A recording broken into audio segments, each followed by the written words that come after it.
So, what do we make of the Ryan Braun situation? Sure, I know he's a cold-blooded, lying, cheating bastard, but he's now served his 65-game suspension, and you need to make a decision on what his fantasy worth is going to be in 2014. Now, when he was healthy last season, Braun played like his MVP self, hitting 7 home runs in April. Then he tried to play through a thumb injury, which stunted his performance and ultimately landed him on the DL for about a month. And so the question remains, was Ryan Braun doping at the beginning of last season too? Could he have been that vain? Hey, given the Miami connection, there's no way to know how long Braun was taking performance-enhancing drugs.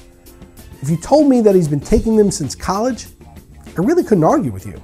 There's no way anyone knows for sure if this has just been a short-term thing or if his entire Major League Baseball career has been based solely upon it. Braun comes into this season with an ADP of 16, and he's the 7th outfielder being taken in mock drafts. So here's the way I look at this. He's either going to be a top 5 fantasy player again this season, or he may fall off the map.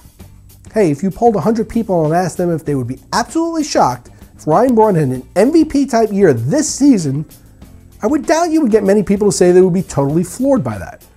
They may not be willing to wager on it or risk taking him as one of their first few picks, but it's not like it would come as a huge shock to anyone if Ryan Braun ended up performing like a top pick. Doing well in fantasy baseball often comes down to managing risk.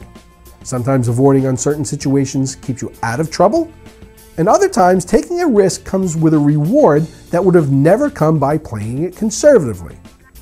And there are plenty of knowns in fantasy baseball, and you're going to likely need 1 or 2 of them on your team to be able to win.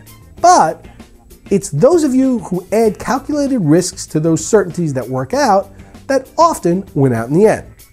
So to me, Braun's upside is definitely worth taking the risk on. He's going to be extremely focused on trying to prove to the entire free world that he can play at an MVP level without performance-enhancing drugs.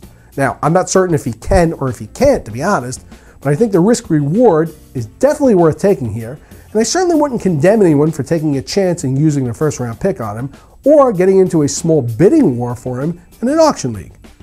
At the end of this season, whoever drafts Ryan Braun is either going to look like a genius or an idiot.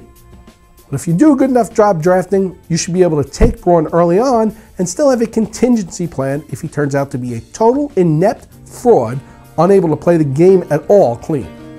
If it works out for you, go ahead and take the credit for yourself. If it doesn't, go ahead and blame it on me. I could take it. It's my job. That's what I do.